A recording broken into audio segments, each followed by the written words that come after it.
Maayong buntag sa tanan. Hallelujah. Yun lang ang alam ko. Good morning. Actually, para akong nasa heaven kasi sa heaven ay talagang may mga salita na na talagang huhulaan mo. Pero I enjoyed listening kay Kuya Joey. Praise God. God is really good. Amen. Nag-enjoy ba kayo sa ating mission trip? Wow. Ako din. I really enjoyed it. Now, ngayong umaga sa ating sharing of the word, gusto ko mag-share about important truths in serving God.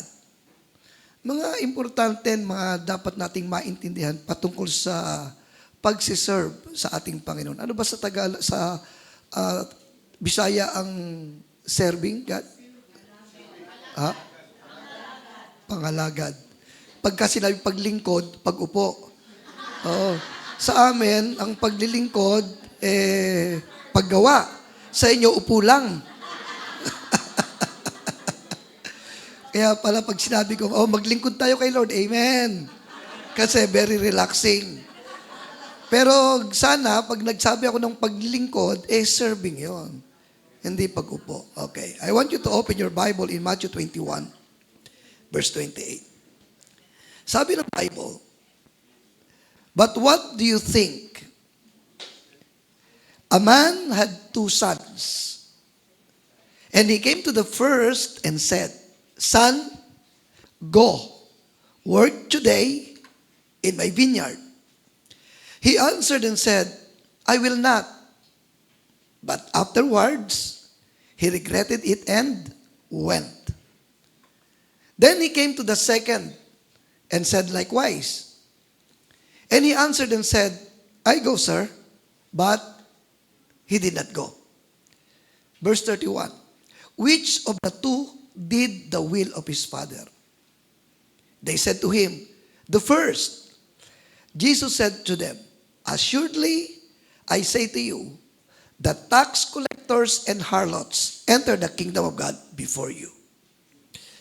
Now, alam niyo itong Matthew 21, verse 28 to 31, dito, may sinabi si Lord about a very interesting parable patungkol sa pag-serve kay Lord. About Christian service.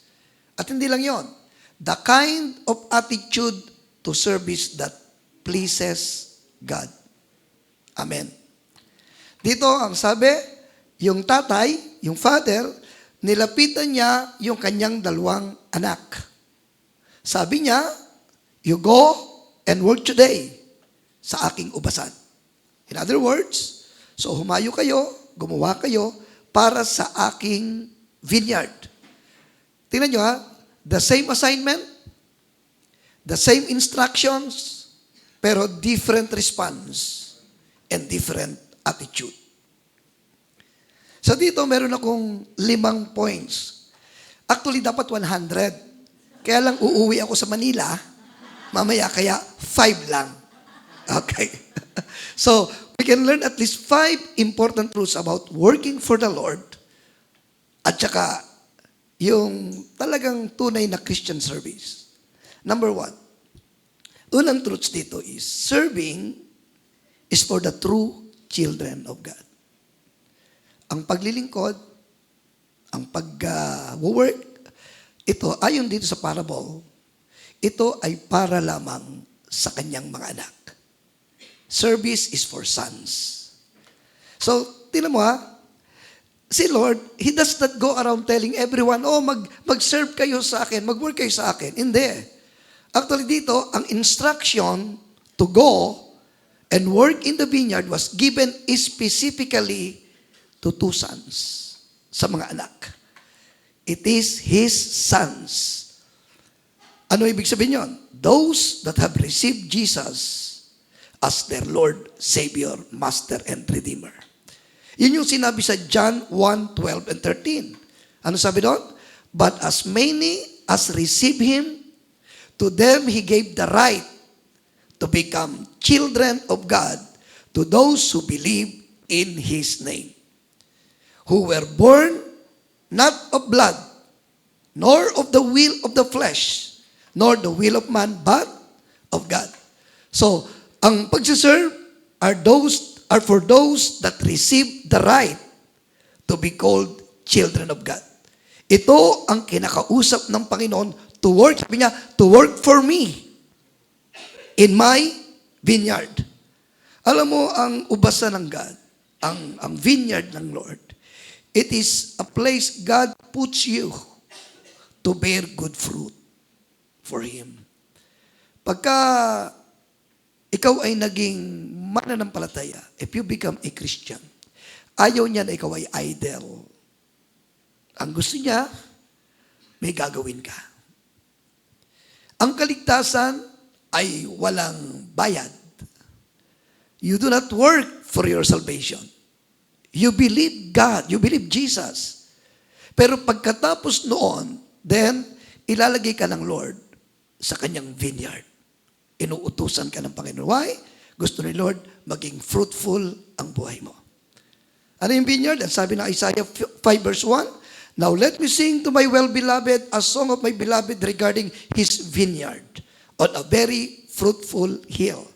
He dug it up and cleared out its stones and planted it with the choicest vine. Sabi ng Luke 13:6, he also spoke this parable. A certain man had a fig tree planted in his vineyard. So, ang vineyard, it is a place where to keep you from being idle, yung masigurado na ang buhay mo ay hindi sayang na buhay. Amen. Alam mo, malapit nang dumating si Lord. Kita nyo naman ang mga pangyayari sa mundo. At alam nyo, ito yung the best time to work sa vineyard ni Lord. Kaya lang, hindi ka pwedeng mag-work kung hindi ka niya anak. Amen? Pakitingnan mo nga ang iyong katabi. Mukha bang anak ng Diyos? Ayan. Dapat sigurado kang ikaw ay anak ng Diyos. Kasi, pag ikaw ay work ng work, uy, sama ako dyan. Pero hindi ka naman pala anak, sayang lang trabaho. Walang kwenta. Tayo bilang anak ng Diyos, you are called upon to work for God. At pagkatapos na tayo po ay maggawa, we will be rewarded. Sabi ng Bible. Pero alam nyo ba, a lot of people are not sons. Yet, they jump the gun and are busy working for God's vineyard. Ang dami gawa ng gawa. Pero ang tanong, ito bang gumagawa na ito ay siguradong siya ay anak ng Diyos. Kasi, kahit gumawa ka ng gumawa, pag hindi ka tiyak na ikaw ay anak ng Diyos, wala kang spiritual backing. At wala kang totoong capacity to handle. Alam mo, isang typical example ay yung mga anak ni Sceva. Naalala niyo yung anak ni Sceva? Sa Acts chapter 19, basahin natin. Sa Acts 19:13. Then some of the itinerant Jewish exorcists, yung mga nagpapalayas ng demonyo, took it upon themselves to call the name of the Lord Jesus over those who had evil spirits, saying, we exorcise you by the Jesus whom Paul preaches. O, pinapalayas kita, sa masamang espiritu, sabi niya, pinapalayas kita sa magitan ni Jesus na ipinapangaral ni Pablo. Okay? Also, there were 7 sons of Sceva, a Jewish chief priest, who did so. And the evil spirit answered and said, Jesus, I know. And Paul, I know. But who are you? Mabigat yun. Biro mo, gawa ka ng gawa sa Panginoon, tapos meron kang mga situation, tapos sasabihin ng demonyo sa'yo, alam mo, si Jesus kilala ko. Si Pastor Ives kilala ko. Pero ikaw, sino ka? Oh, kasi pala, ang mga anak ng Diyos, nakalista ang pangalan sa langit, nakalista rin sa impyerno. Kaya kilala ng demonyo kung sino ang kakampi at kung sino ang hindi. Oh. Amen? Alam mo, ang mas matindi ang nangyari. Sabi sa verse 16, the man in whom the evil spirit was leaped on them. Wow. Overpowered them and prevailed against them so that they fled out of that house naked and wounded. Tignan mo, dito sa Acts 19 verse 13 to 16, itong 7 anak ni Sceva, bagamat hindi nila personal nakilala si Jesus bilang kanilang tagapagligtas, they got themselves work and busy with the ministry of deliverance. So yung mga demonyo na gusto nilang paalisin doon sa tao, nilundagan sila. Binugbog sila ng walang awa hanggang sa lumabas sila ng bahay na hubad at bugbog sarado. Mga kapatid, until you have crossed from darkness to light, you cannot effectively get involved in the works of the light. Tingnan mo ditong anak nila ni Sceva, hindi nila kilala si Jesus personally. Tayo dapat kilala natin si Jesus personally upang sa ganun makatanggap tayo ng spiritual authority and backing from Him bago tayo mag-serve. Amen? Importante yon. Alam niyo po, pinakikita dito na gaano man kalaking mga simbahan ang ipinagawa mo, o mga orphanages, o krusada na yung inorganize, o mga mahihirap na tao na yung tinulungan, o yung mga panahon na yung you spent in the church, wala yang kabuluhan kung hindi mo totoo at personal na tinanggap si Jesus bilang iyong tagapagligtas. Walang kwenta lahat yan kung hindi ko siguradong ikaw ay anak ng Diyos. That's basic, but that's important. So para bago mahuli ang lahat, pakitanong mo ang katabi mo, ikaw ba'y anak ng Diyos? Ayan. Kasi to be enlisted, mission tayo ng mission, hindi ka pala anak ng Diyos, mabigat. Kasi alam mo, sa langit, ang pinakikinggan lang ng langit ay hindi mga anak ni Sceva, hindi anak ni Johnson o ni Tom o kung sino man. Ang kinikilala doon ay mga anak ng Diyos that they bear thus the name of Jesus Christ. Amen. Kaya nga ang ganda ng team natin sa sa Arakan. Ano sabi doon? Acts 4:12. Walang ibang pangalan na inilagay sa silong ng langit na sukat ikaligtas. Si Jesus lang talaga. Galatians 3:26, for you are all sons of God through faith in Jesus Christ. Amen. Galatians 4, verse 4 and 5. But when the fullness of the time had come, God sent forth His Son, born of a woman, born under the law, to redeem those who were under the law, that we might receive the adoptions as sons. Kaya ito yung unang katotohanan na dapat na-clear sa atin. Bago ka lumundag para gumawa sa gawain ng Panginoon, tiyakin na ikaw ay anak ng Diyos. At tingin ko dito, lahat kayo ay mukhang anak ng Diyos.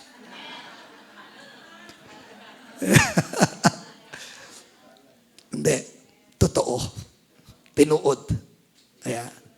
Now, yun ang unang truth. Pangalawang truth. Now that you are a son, now that you are a child of God, ang pangalawang truth dito sa parable, let not your personal problems keep you from obeying the Lord's command. This is the second truth. Huwag mong payagan na yung mga personal na problema mo ay maging dahilan para hindi mo masunod yung command ni Lord. Sino ang mga walang problema? Yung mga walang problema, magpa-check up kayo sa psychiatrist. Kasi lahat may pangangailangan, lahat may need, lahat may issues. Alam mo, when that first son was asked to go, oh, anak, pumunta ka at magtrabaho ka sa aking ubasan. Alam mo, talagang sinabi niya sa kanyang ama, no. I will not work in the vineyard. Parang kung titingnan natin, parang masyado namang parang disrespectful itong sagot ng bata. Actually, hindi po eh. Ayaw niya lang talagang dayain ang kanyang tatay na sasabihin niyang oo, pero hindi siya pupunta. Ayaw niyang magbigay ng word sa tatay niya na gagawin niya ang isang bagay na hindi niya naman magagawa. Kasi, itong bata na ito, itong anak na ito, maaaring meron siyang dahilan. Kaya, ang sabi niya ay, no, hindi ako pupunta. Hindi siya rude, kundi ayaw niya lang na he just was not up to the task. Siguro, meron siyang mga personal issues, meron siyang mga challenges that time, na para sa kanya, yung pagpunta sa ubasan was the last thing sa kanyang isip. Maaring sa pagkakataon, nung sinabihan siya ng tatay niya, may problema siya, may financial problem siya. Meron siyang financial issues. And siguro, wala siyang pamasahe papunta sa vineyard. Di ba minsan yung mga tao kaya hindi nakakapag-church? Hindi dahil ayaw nilang mag-church. Malayo lang yung lugar nila at wala siyang pamasahe. Meron mga ganon. O kaya ay may sasakyan naman siya, kaya lang walang pang gasolina. O kaya naman, maaring itong anak na ito, may pinagkakautangan doon sa vineyard. Wala siyang pambayad, baka makita, hindi naman nakakahiya. Kaya hindi po ako pupunta roon.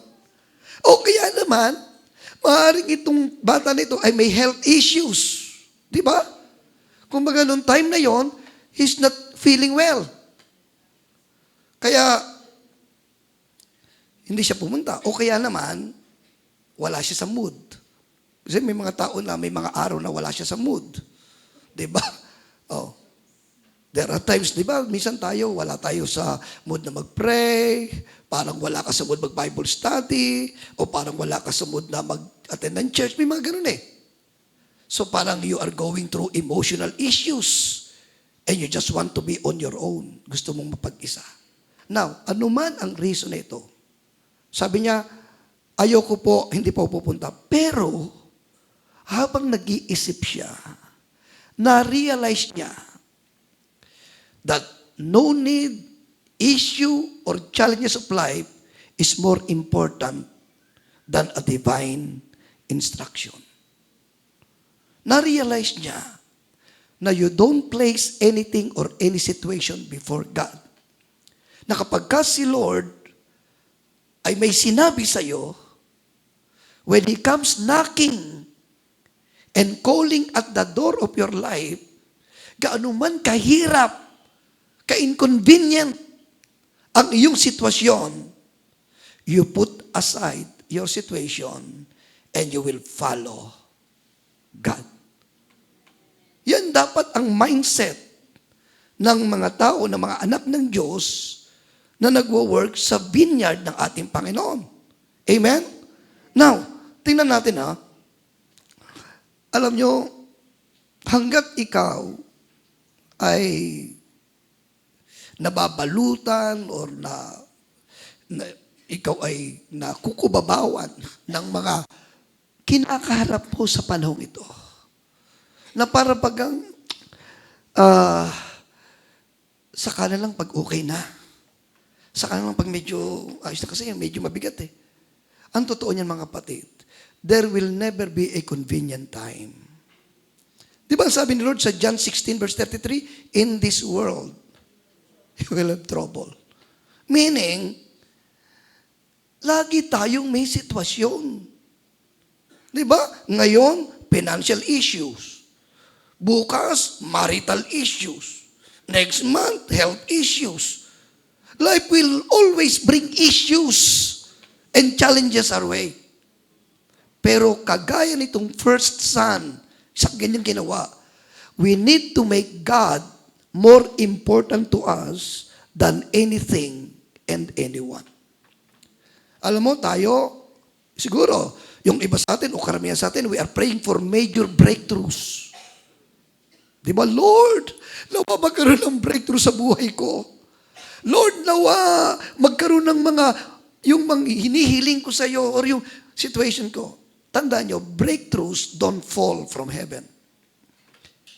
Ang breakthrough, ito'y ipinapanganak and it come to manifestation by yielding to divine instruction.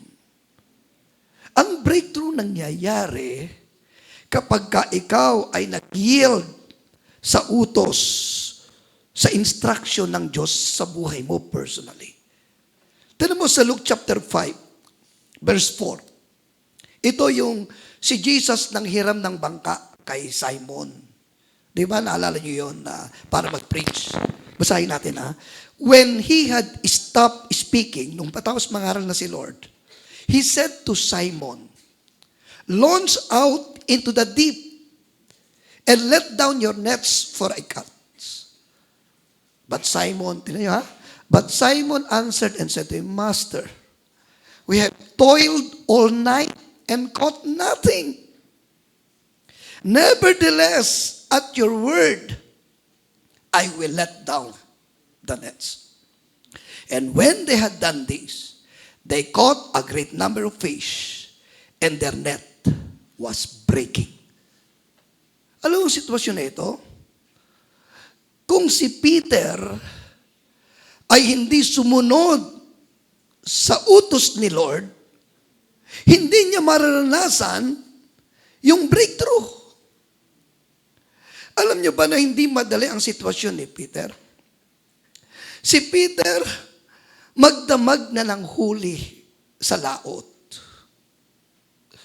At siguro, bago siya umalis, sinabihan siya ng misis niya, kailangan may huli ka. Marami tayong bayarin. Marami tayong gastusin. Kaya bukas pagbalik mo, dapat may daladala ka. Walang huli. Isipin mo yon. Naandun siya habang nililinisan niya ang net. Iniisip niya, nakikinikinita niya ang mukha ng misis niya.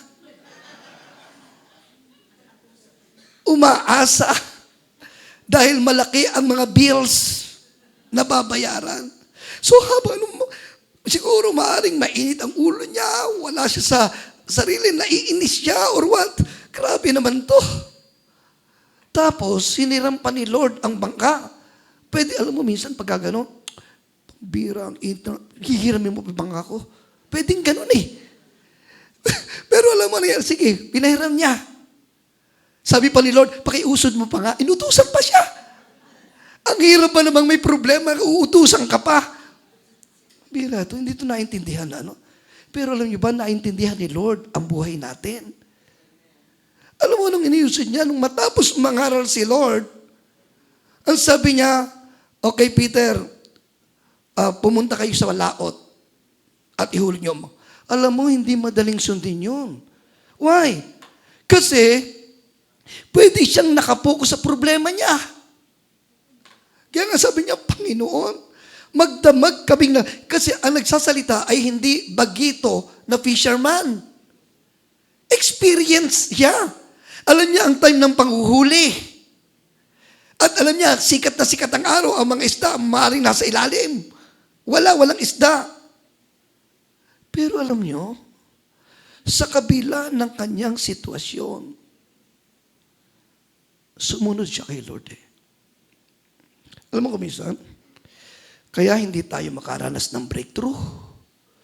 Masyado tayong nakapokus sa ating problema at ginagamit nating excuse yan para hindi tayo makapag-serve. Ang hindi natin alam, yun ay pinapahintulutan ng Lord para makaranas ka ng breakthrough. Tuwang-tuwa tayo sa mga nagpapatotoo na may nangyari sa kanila, pero may ginawa sila. They did not allow their problems to keep them from obeying the Lord. Alam mo ang nangyari dito? Grabe. First time, nakaranas siya ng napakaraming huling isda. Kumbaga, kung hindi siya sumunod, kung mas nanguna sa kanya yung laki ng problema niya. Alam mo, kumisa, may mga test ang Lord sa atin. Alaalala ko, no? Way back, about year 2013, kami ay nasa panahon ng pagpapagawa ng simbahan. Noong time na yon, papunta ako dito sa misyon. Mga October, nag-iisip ako, Lord, pupunta ba ako sa Arakan? Kailangan ko noon ng 900,000. Kailangan kong i-work out yon. Kasi, pagkatapos ko ng Arakan, lilipad ako papuntang Qatar.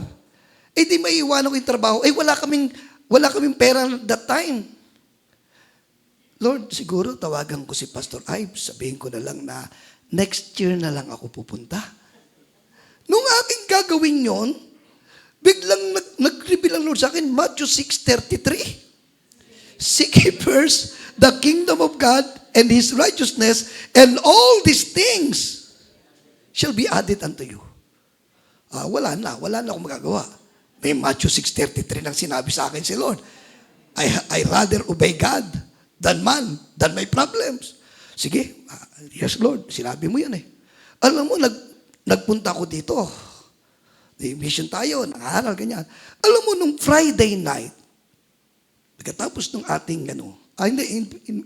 parang sa gitna nung Friday night na, di ba, gathering natin. Alam nyo, may tumawag sa akin, tama-tama may signal.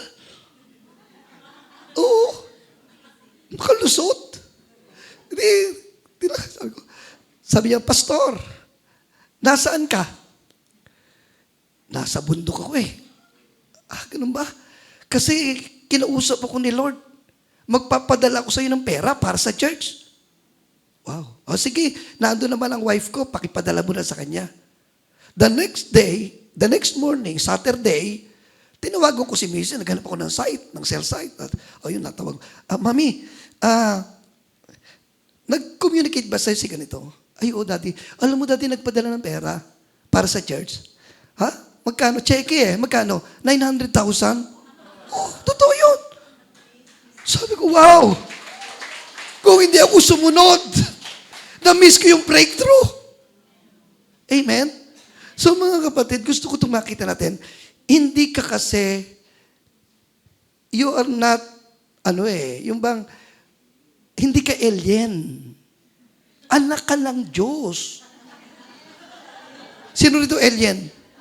Lahat tayo anak ng Diyos. Tayo po ay pwede sa mga breakthrough. Kaya lang, pag laging ang nangunguna sa iyo, may problema ko eh. May need ako eh. May sitwasyon ako eh. Well, maintindihan ni Lord yan. Kaya lang, dapat maintindihan mo rin siya, walang breakthrough. Hindi mong mararanasan. Wala kang testimony. Alam mo ba na you are witnesses? Tayo ay tinawag para maging, sabi ni Kuya Ruben, testigo.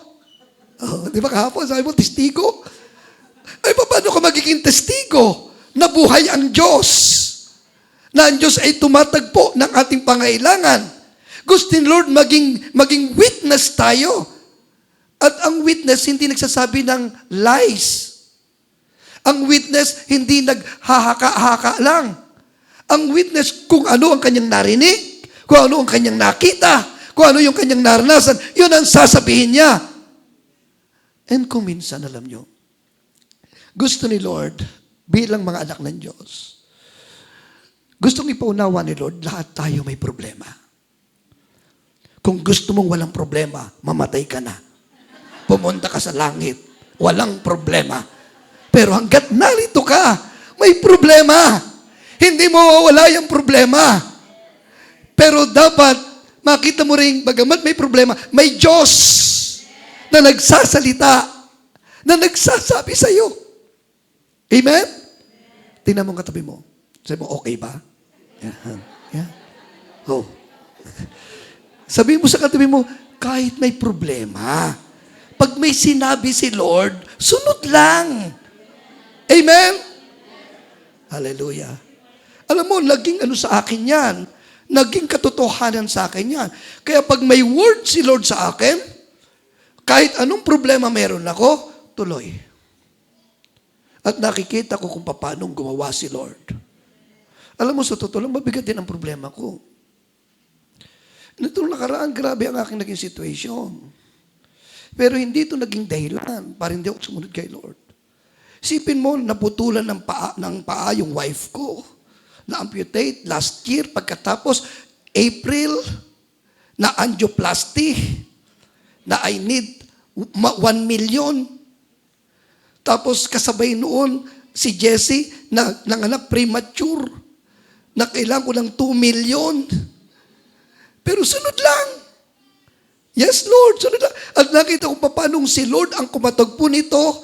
Parang naginip lang ako. Lahat yan, inayos ng Lord. Wala akong ginastos kahit 5. God is good. I am encouraging you, mga kapatid. Huwag dahil lang sa problema, susuko kayo at hindi na kayo hahayo. Huwag. Katunayan, yan ang sikreto ng mga anak ng Diyos. Ano ang sikreto? Pagsunod. Obedience. Amen. Pakitapik ang balikat ng katabi. Okay ka lang? Tayo kay Lord. Amen. Isipin mo, how many breakthroughs have slipped past? Ilang breakthrough na ang dapat naranasan mo na nawala. Nasayang. Because we are indifferent, we are disinterested, or napagod na tayo to follow divine instruction. Dalayan ko na kapag tayo ay tinatawag ng Panginoon na humayo, gumawa sa kanyang vineyard, unahin natin siya. Sundin natin siya in spite of. Amen. Pangatlo, let not your personal challenges keep you from being a blessing to others. Alam mo, ang ubasan ni Lord, ang vineyard ng God, it is not a place for solo or one-man squad service. Teamwork. Kumbaga, ang vineyard ni Lord, it is where you are doing something for and with the other members of the body of Christ. At alam nyo, ang paggawa sa vineyard ng Panginoon is getting involved sa service that brings glory to our Almighty God. And hindi lang habang ikaw nagbibigay ng glory, you lift up, you encourage, you edify another person. Amen. At ang gawain ng paglilingkod, pagsiserve, ito'y panawagan para sa ganon, ang iyong focus at yung attention ay mawala sa iyong sarili at ang iyong focus ay sa ibang tao. Amen? Kasi kung minsan, kahit Kristiyano na, we still focus on ourselves. Focus on our needs, our issues, our challenges. Kaya itong tatay, gusto niya na maalis yung kanyang mga anak sa focus sa kanilang mga sarili lang. Gusto niya, kaya strategy ng ama yun na i-engage sila. Para sa ganon, ang isa sa bahagi ng dahilan kaya gusto niya ma-engage ang kanyang mga anak is he is removing every form of selfishness and being self-centered sa kanyang mga anak. Kumbaga, gusto ng ama na yung kanyang mga anak ay maunawaan that life is not all about my own needs, my own issues, my challenges. And there's no other place like God's vineyard that can make you come to terms with the needs and problems of other people. Alam niyo po, itong tatay sa talinghagang ito, gusto niyang i-expose ang kanyang mga anak sa gawain. Para sa ganon, makita nila, hindi lang pala sila ang may problema. Yung iba pa meron, mas masahol pa nga. Kung minsan, tayo mga Pilipino, no? Daing tayo ng daing, hirap ng buhay. Ganyan. Alam mo, nung ako'y nagpunta ng Laos, nagpunta ng Cambodia, sabi ko, wow, praise God, mas maganda pala buhay namin kaysa sa kanila. Kung minsan, daing tayo ng daing problema, pero hindi mo alam, may mga tao na mas matitindi ang sitwasyon. Alam mo, pag nakakita ka ng isang tao na nakabihis na maganda, parang you may assume that life is all good and rosy for them. Pero pagka ikay na-involve na at nagkausap na kayo, yung palang damit na maganda ay pasad lang. Panglabas lang pala. Madidiscovery mo na meron pala ditong pains, heartaches, challenges. Kaya alam nyo, yung pagpunta sa vineyard ng Panginoon, yung paghayo, inaalis nito ang focus mo sa iyong sarili, na naahabag ka sa sarili mo, naaawa ka sa... No. Unang-una, in the first place, hindi ka kahabag-habag. You are blessed because you are a child of God. Amen? Hallelujah. Alam mo, kaya tayo inaalis ng Lord sa mga comfort zones natin and mag-reach out para makita natin na, alam mo kapatid, you are a blessing. Kahit may sitwasyon ka. Kaya nga, huwag mong payagan na ang mga sitwasyon mo ay maging dahilan para hindi ka maging blessing sa iyong kapwa. Example, kilala niyo si Zacarias, si Sigaraya. Siya yung tatay ni John the Baptist. Si Sigaraya. Noon, si Sigaraya walang anak. Alam mo, pagka kayo'y walang anak, si Elizabeth walang anak. Nung lumang tipan, pagka ang isang babae walang anak, inaalipusta, hinahamak. Kasi ang isa sa role ng babae, mag-anak. Amen? Yan ang purpose. Magpakarami, mag-anak. Kaya sila ay pwedeng tampulan ng pangungutya. At itong si Zacarias ay lingkod ng ating Panginoon. Alam nyo ba, basahin natin sa verse 5. There was in the days of Herod, the king of Judea, a certain priest named Zacharias of the division of Abijah. His wife was of the daughters of Aaron, and her name was Elizabeth. And they were both righteous before God, walking in all the commandments and ordinances of the Lord, blameless. But, yun ang matindi, yung malaking but Pero mo, naglilingkod sa Lord. But, they had no child because Elizabeth was barren and they were both well advanced in years. Isipin mo si Sigaraya, nandun sa sitwasyon na nakapanlulumo. Pag titingnan niya ang kanyang buhay, hindi kumpleto. Kulang. Pero alam niyo ba, sa kapila noon, hindi niya pinayagan na yung kanyang sitwasyon maging dahilan para tumikil na siya. Alam mo, sa kabila noon, nandun pa rin siya sa lugar ng paglilingkod sa Panginoon. Nag-ano pa rin siya, gumanap pa rin siya ng kanyang tungkulin para maging blessing sa mga tao. Sabi sa verse 11, then, nung siya'y nandun sa paglilingkod, nung nandun siya sa pag-serve, alam mo kung minsan, I tell you, tuwan-tuwa tayo sa mga taong nagiging blessing sa iba. Pero hindi nyo ba alam kung ano ang nangyayari sa kanya while he is becoming a blessing to others? Maaaring hindi mo alam, may sinasakripisyo yan. Hindi mo alam, may dala-dala yan. May sitwasyon yan, pero sa kabila ng kanyang sitwasyon, naandyan pa rin siya. Nagiging dalo yan ang pagpapala na parang as if walang problema. As if walang dala-dala. At tuwan-tuwa tayo, wow, alam mo, nakaka-bless itong si kapatid. Grabe, para bagang wala siyang kaproblema.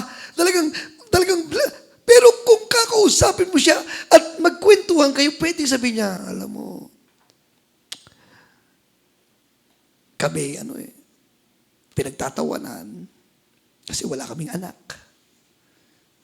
Inaalipusta. Pero hindi.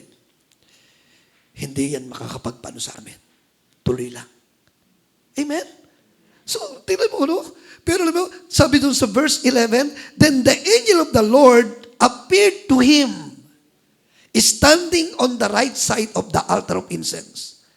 Of course, when Zechariah saw him, he was troubled, and fear fell upon him. Natakot siya. Kasi alam mo, pag nakakita ka ng hell, parang mamamatay ka na eh. Parang ganun. Kasi, wow. And then verse 13, but the angel said to him, do not be afraid, Zacharias, for your prayer is heard. And your wife Elizabeth will bear you a son, and you shall call his name John. Wow.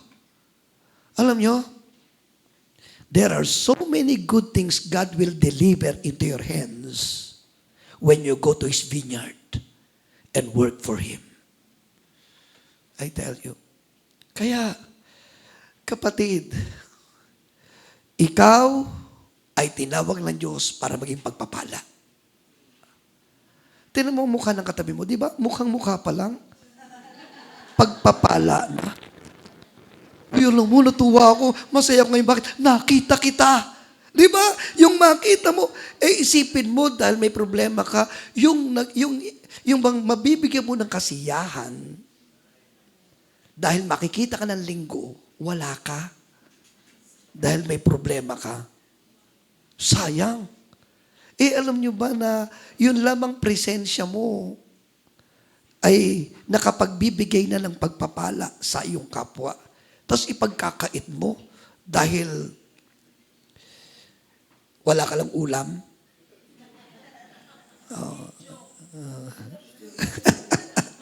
So, mga kapatid, grabe. Kaya ito ang encouragement ko sa ating lahat. Be a blessing. No matter what. Be a blessing. Alam ni Lord. Ito mo sabi ni Lord, sabi ng angel, narinig ko ang iyong prayer. Nagpe-pray po ba kayo? Naririnig ni Lord yan. Kaya pagkatapos mo pray, tuloy lang. Serve lang. Amen? Ano ba ang ipinagagawa sa iyo ng Panginoon? Saan ka ba engage? Sige lang. Hallelujah. Pasensya na kayo sa akin. Ha? Total, aalis na naman ako mamaya. Okay, pang-apat. Recognize the power of a broken and repentant heart. Alam mo, even sons mess up big time. Tignan mo itong dalawang anak na ito, no? Actually, pareho silang nagkasala. Pareho silang nagkamali. Dito sa Matthew 21, verse 20 to 31, at some point, may ginawa silang mali. Yung panganay, biro mo, initially, he refused.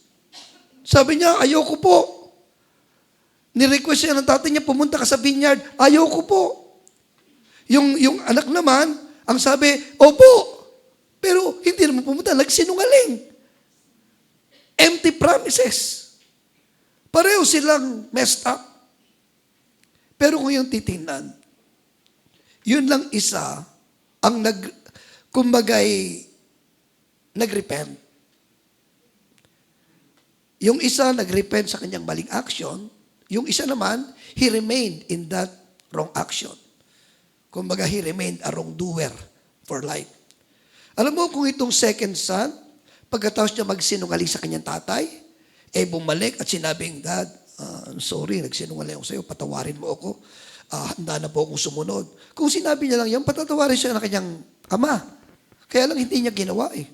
He did not have a change of heart. Hindi kagaya ng first son. Alam mo itong first son, nagkaroon siya ng change of mind. Alam niyo kung bakit meron siyang change of mind? Because his heart was not hardened. Kapatid, walang perpekto. Nagkakamali tayo. Pero hindi ka dapat magpa-condemn. We are no more under condemnation. Pero dapat din, malambot ang puso natin. Yung second son may pride eh. Kumbaga, alam niya ng mali, pero hindi siya nagsisi. Ikaw, alam mo ng mali, pero nagsisi ka, tama ang puso mo. Ibig sabihin, meron kang puso na malambot. Kasi, ang sabi ng Hebrews 4:12, yung may puso na napapasok ng Word of God.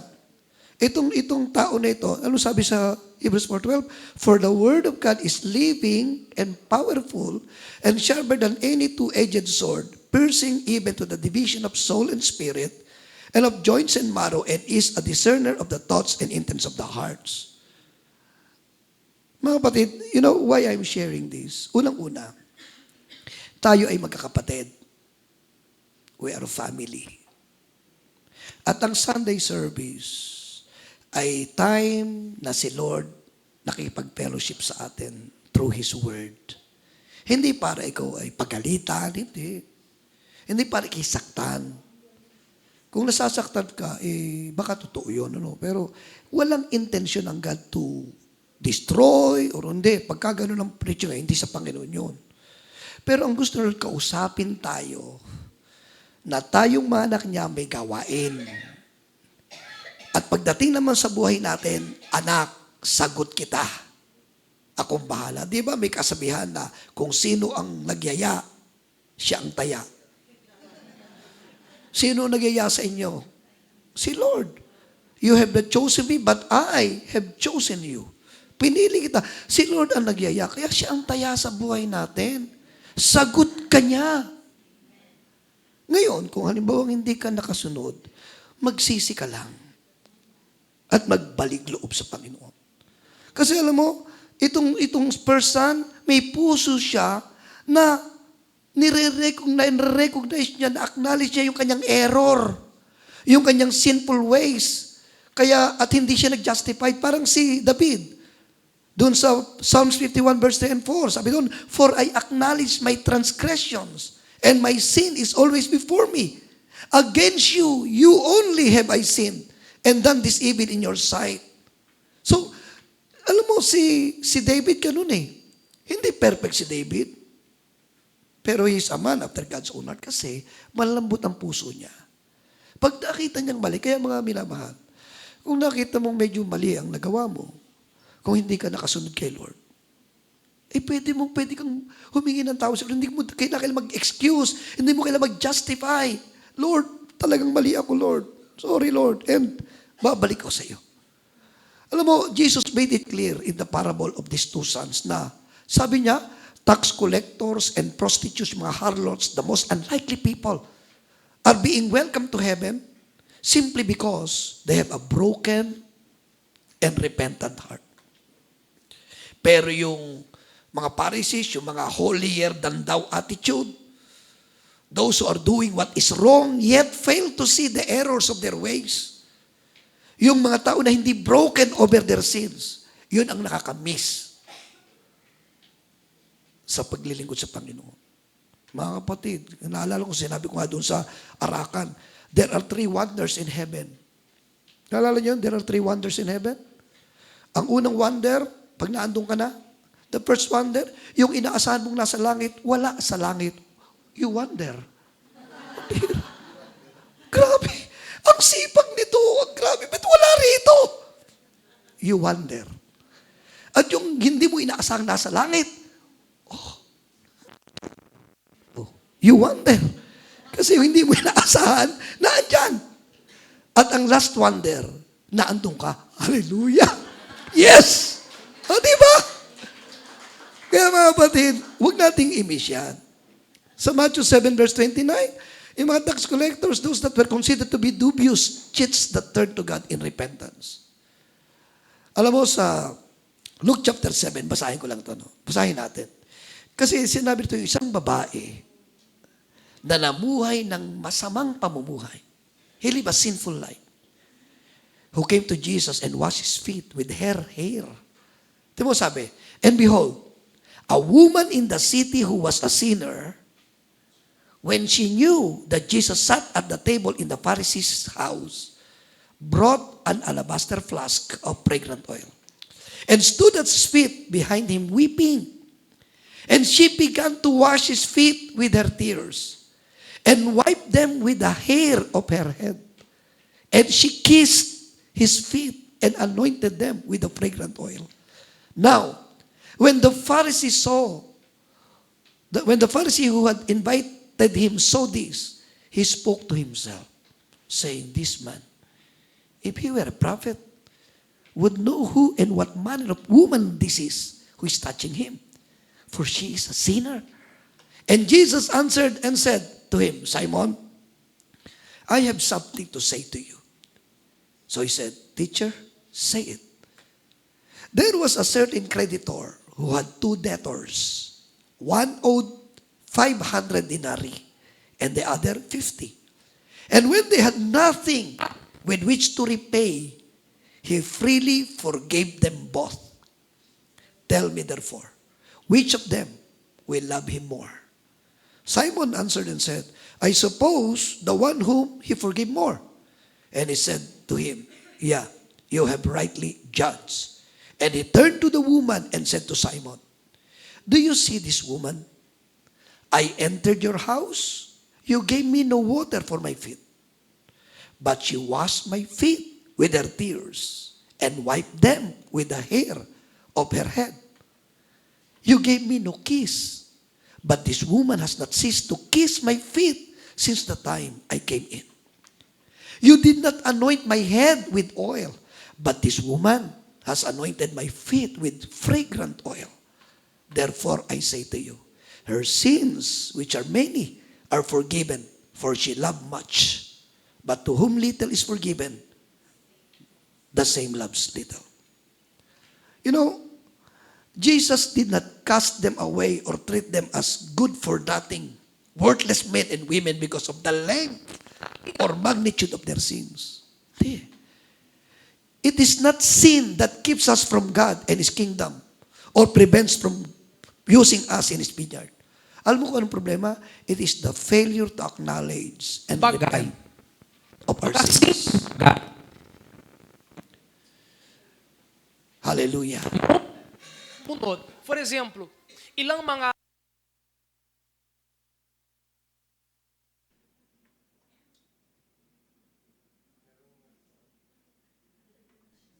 He needs to repent. Okay. Check. Okay na. Hello.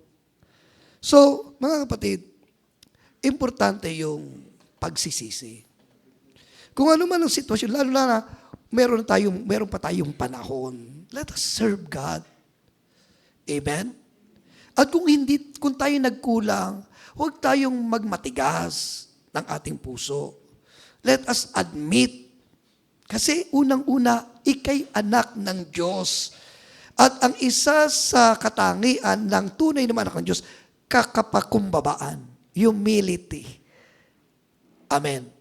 And lastly, panghuli, na katotohanan tungkol sa pag-serve, be a person of action. And not a person who is all talk, but no action. Amen? Alam mo, madaling sabihin nyo, I love you, Lord. Lord, you are everything to me. Lord, I will go wherever you want me. Nasabi nyo ba yun? Lord, kahit saan, Lord. Kahit sa Arakan, Lord. Lord, kahit sa... Ano yung pinakamalayo? Ano yung walang tubig? Lord, kahit sa panapasan, Lord. Lord, padala mo siya, Lord. Alam mo, Lord, I will use my resources to build churches for you. Alam ko tuloy, nagkwento kami ni Ami, sabi ni Ami, siya daw ay kaya siya bumili ng isang sasakyan na 4x4 ay para gamitin sa bundok. Nung nakabili na siya, nagsabi siya, bakit dadalhin mo sa bundok? Baka masira. Kaya ako nga binili ito para sa bundok. Yun ba yung hindi puro talk and no action? Yung ba, Lord, bigyan mo ko ng magandang sasakyan, dadalhin ko sa bundok. Nung makabili na, Lord, baka magasgas. Lord, sasakay na lang ako kay ano. Sinungaling. You cannot work for the Lord with mere words. Amen? Kasi sabi ng 1 Corinthians 4:20, for the kingdom of God is not a matter of talk, but of power. Parang gusto ko nang tumigil sa pangangaral, baka magalit. Pero alam mo, the way of God is the way of action through the enabling power of the Holy Spirit. Yan ang dahilan kung bakit yung Book of Acts, hindi sinabi diyan na words of the apostles. Hindi diyan words, hopes, and intention of the apostles. Hindi. Yung ang Book of the Acts of the apostles. Alam mo, hindi bine-bless ng God at hindi nire-reward ng God yung mga bagay na atin lang sinasabi, kundi yung ating action. Our actions are those that are being blessed by the Lord. Kaya nga sabi sa 1 Corinthians 3:8, it tells us that God rewards each person according to his labor. Amen? Kaya alam nyo si Lord, hindi siya na-impress ng mga salita lang. Pwede kang magsabi ng lahat na gusto mong sabihin. Pero until you put your words into action, doon, napiplease si Lord. Amen. So I pray na itong simpleng truths na ito, makatulong sa atin. Sapagkat, talagang malapit nang dumating si Lord. At ang gusto niya, kung ikaw ay anak ng Diyos, ibigay mo ang iyong buhay sa pag-serve sa ating Panginoon. Amen? Naalala ko, sabi daw ni Kuya Art, ang kanyang pag-work sa BPI ay, ano lang yan, part-time job. Alam niya kung anong sinasabi niya. And totoo yun. At nakikita natin. Kaya mga kapatid, huwag tayong puro talk lang, kung talagang gusto natin Lord, kundi put action sa ating paglingkod sa Lord. Amen? So, bago kayong magalit sa akin, ay aking tatapusin na ang aking sharing. Pero, kidding aside, gusto ko sabihin sa atin na I believe that God is pleased with what we are doing. Pero napakaganda as a family, inyo itong laging pakatandaan. Unang-una, ang pagsiserve kay Lord ay para sa mga anak ng Diyos lang. Kaya kung meron po sa atin dito na ngayon na-realize mo, ako ba talaga ay anak ng Diyos? Kung hindi pa, napakasimple lang. Kilalanin mo na hindi mo kayang iligtas ang sarili mo. At si Jesus Christ ang namatay para sa iyo. At dahil siya ang namatay para sa iyo, kilalanin mong siya ang nagbayad ng lahat ng iyong kasalanan. Na kung siya'y papapasukin mo sa iyong puso, at gagawin mo siyang Panginoon, tagapagligtas ng iyong buhay, then you are given the right to become a child of God. At kung ikaw naman ay Kristiyano na, hindi sinabi ng Bible na aalisin niya ang problema mo. Ang sinasabi ni Lord, sasamahan kita. Amen? At sa pagsama sa iyo natin, Panginoon, as you obey His command, diyan ka makakaranas ng mga breakthrough sa iyong buhay. At bilang Kristiyano, you should always be a blessing to other people. At bahala sa iyo si Lord. Alam mo, the more you become a blessing to other people, the more na i-bless ka man ng ating Panginoon. Hindi mo na kailangan mag-pray, Lord, bless me, bless me. Hindi na. Habang ginagawa mo ang paglilingkod sa mga tao, si Lord naman ang bahala na i-bless ka. Kasi bahala siya sa iyo. And kung halimbawang you fail, do not condemn yourself. Bumalik ka lang kay Lord. Amen. Huwag mo, mabuti pa sila, parang nahuli na ako. Wala namang huli sa Lord. Actually, may naunang nahuli at may huling nauna. Di ba? So, kung medyo nadapa ka, kung medyo nanghihina ka, bangon. Amen? At huwag mong isipin, pinag-iisipan ka ng katabi mo. Di ba? Minsan, tinawag ka tayo mo, sabi mo, pakisabi mo, paki-assured, okay lang sa akin. Sabi mo, wala, magbalik loob ka lang. O yun, ganun lang. Amen? Kasi dapat tayo dito sa church, tayong magkakakampi. Amen? Tayo ang nagkakaunawaan. Tayo ang nagtutulungan. Amen? At syempre, pag nagsalita ka na kay Lord, don't just talk. You act. Gawin natin yon. And I believe the blessings of the Lord will be upon us. Tayong lahat ay yumuko. Tayo manalangin.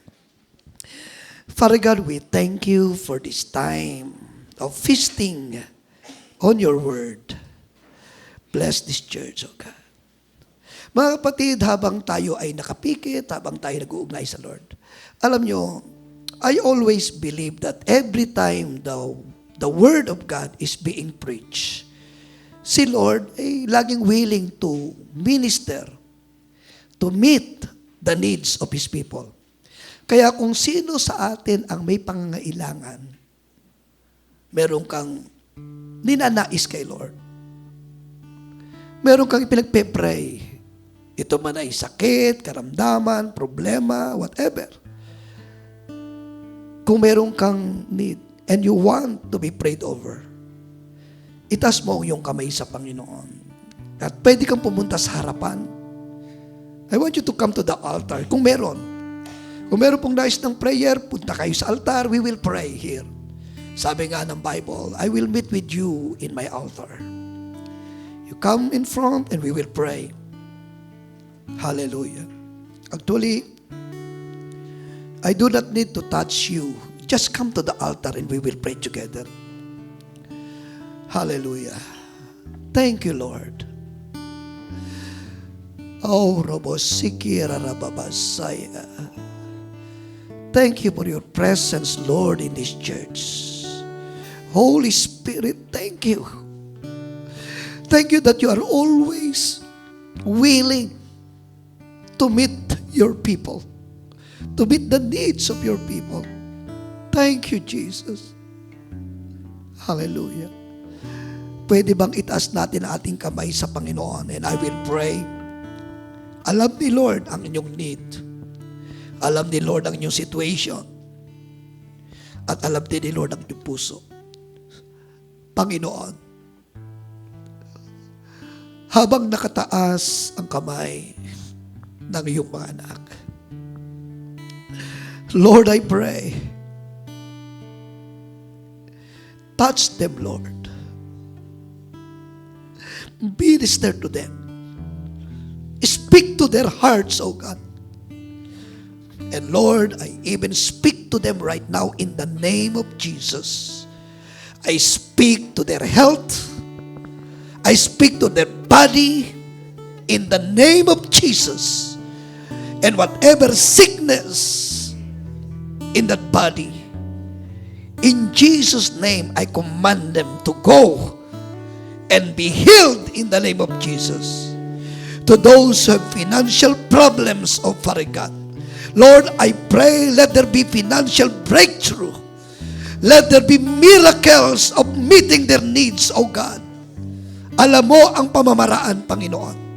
Lord, sa paglapit pa lang nila sa altar, they are, Lord, showing to you, they are demonstrating their faith in you. Sila'y nagpunta sa iyong tahanan, Panginoon.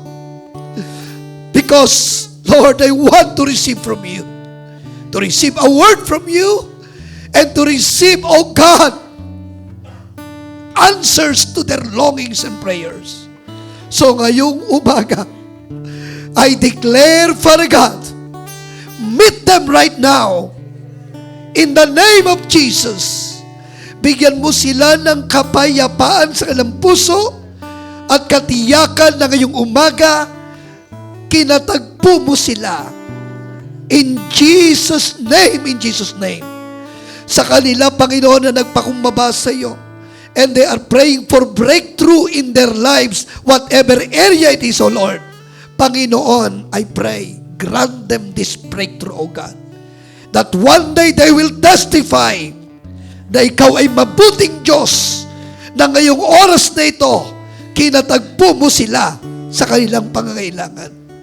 Ama, I seal this prayer. I seal this declaration, O God, that you have touched them, that you have met them, O God, and that you answered their longings and prayers. Salamat, Panginoon. This is our prayers. In Jesus' name, Amen. Amen. Receive it, my brothers. Shall we sing a song? Thank you, Lord.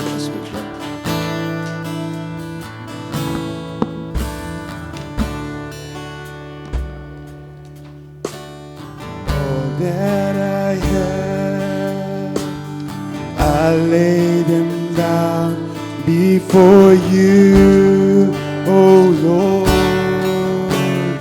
All my regret, all my acclaim, the joy and the pain, I'm making them yours. Lord, I offer my life to you. Everything I've been through, use it for your glory. Lord, I offer my days to you, lifting my praise to you as a pleasing sacrifice. Lord, I offer you my life.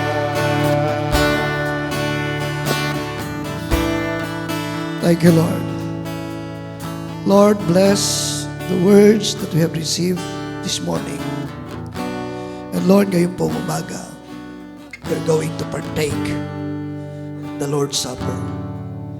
Bless this, O God. In Jesus' name, Amen. Tayo po ay, we will partake the Lord's Supper.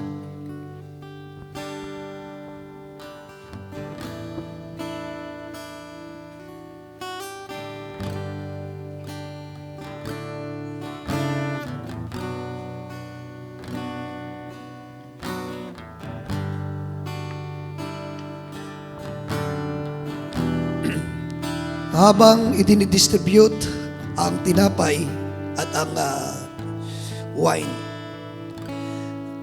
gusto ko lang ipaalala sa atin na itong ating gagawin is not just a ritual.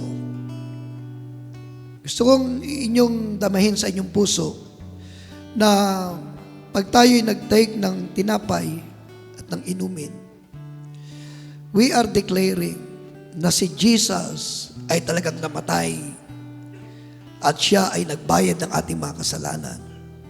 At siya ay inilibing, and after 3 days, siya ay nabuhay na magmuli. Para sa atin pong justification, para sa ating kalinisan. At alam nyo, ang isa pang ipinapalala sa atin, sabi ni Lord, whenever you eat and drink, remember me. Remember what I have done.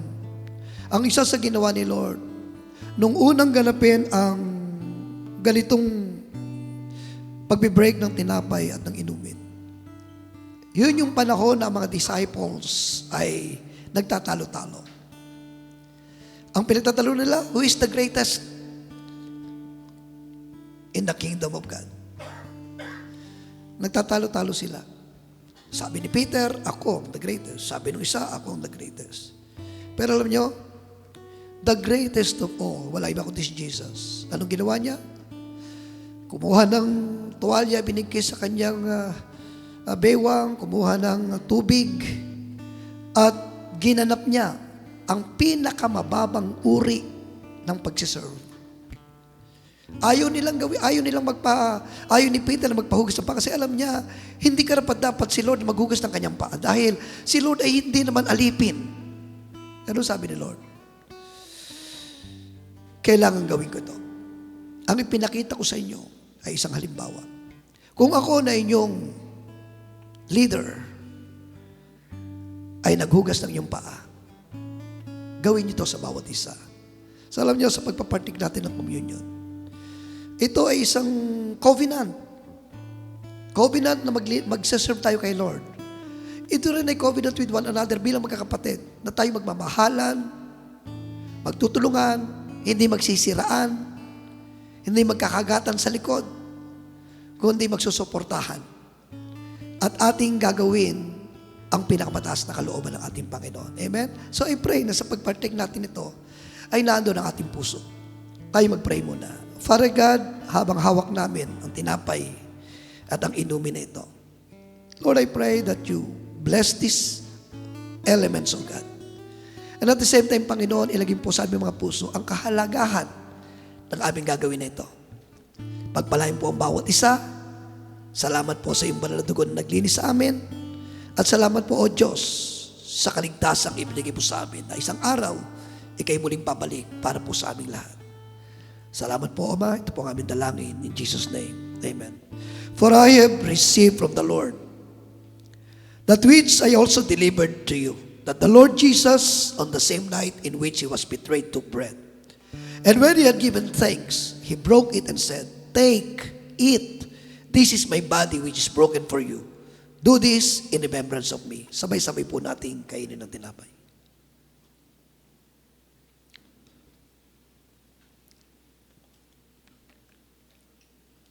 In the same manner, he also took the cup after supper, saying, "This cup is the new covenant in my blood. This do as often as you drink it in remembrance of me." Sabay-sabay po nating inumin.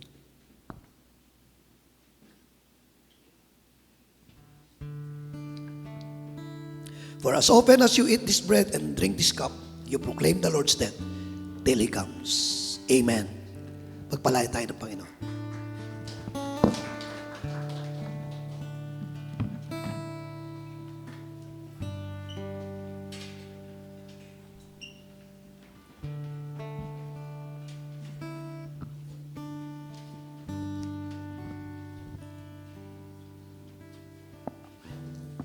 Are we all blessed?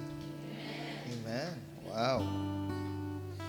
So, which na pagmuni-muni naman ninyo kung saan kayo doon sa dalawang anak na in-example ni Bishop. But I pray that we are all in the hands of the Lord in a good son. Amen? Amen. So let's close in prayer, and I hope that everybody is blessed today. And we'll go home blessed, and of course, I'd like to encourage the church to pray. Pray for yourself and also your family. Let's bow down our heads and let's pray. Lord Jesus, we are so thankful, Lord, for Bishop Hermie, Lord, for visiting us. And also, Lord, thank you, Lord, for the man of God that you sent to us, Lord, to be our mentor. And also, Lord, thank you, Lord, for the successful and victorious mission trip, Lord. Yesterday, we go home safe and sound. Lord Jesus, we are so thankful for everything. Lord, thank you sa guidance, the wisdom, and Lord, protection, Lord, na wala talagang aberya na nangyari, Lord, sa mission namin. We all go home safe and sound, Lord. And even, Lord, we are also thankful, Lord, even for our family, mga naiwan, you also protect them, and also among trabaho, and also, Lord, among business, and also kami, Lord, ourselves, Lord, being part of the mission na nandoon, Lord, sa field. And I also thank you, Lord, for all the situations that you have given to us, Lord, sa MOA, na mga iba-ibang sityo na na-assign. But we realize, Lord, that victory, Lord, is always yours. Salamat, Lord, that all the workers who join, Lord, na you bless them. Hindi lang, Lord, financially, but you bless them in the spirit, that they really acquire and they also realize, Lord, of how your love is so abundant to us, Lord Jesus. Thank you, Lord, for this opportunity to be part sa kingdom, O Lord, sa expansion, that we are part of that. Lord, I pray that more people to join and come, Lord, in doing the assignment of FFCI in Lumad Ministry, Lord, to give the gospel, to spread the gospel, Lord, in Arakan and also in Magpet.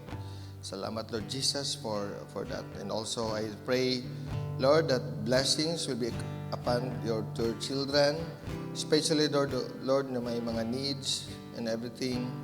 We know, Lord, that in our hearts, Lord, wala namin lahing i-serve, Lord, o glorify kundi Ikaw lang, Lord Jesus. And we are so thankful for that, Lord. We pray for our ministry sa Lumad and also, Lord, FFCI, that you'll continue, Lord, to be with us all the time, Lord. Sa trabaho na mo, Lord, sa diha sa imuha, Lord. Thank you, Lord, for this opportunity, Lord, na naging part kami, Lord, sa family mo. And I pray, Father, that blessings upon blessings, Lord, will come in our way. Lord, I also pray, Lord, for Bishop as our mentor. I thank you, Lord, for his life, Lord. Continue to bless him and his family. Si Pastor Reneng and also Jesse and JM, Lord. I pray, Father, that all the desires of their heart, Lord, you will grant it. And also, I pray for the ministry of Bishop, Lord, in Laguna, especially, Lord, sa Grand Harvest as their family church. I pray also, Lord, that you bless, Lord, all the members and the workers and the children of God, Lord, in Laguna. Thank you, Lord, for everything, Lord. I pray as Bishop going back this afternoon to Manila, you also, Lord, protect him, bring him safe and sound, Lord, in Laguna. Thank you, Lord, for everything. To him who is able to keep you from falling and to present you before all his glorious presence without fault and with great joy, to the only God, our Savior, be glory, majesty, power, and authority through Jesus Christ our Lord, before all ages, now and forevermore. And all God's people say, Amen. Amen. Have a blessed Sunday.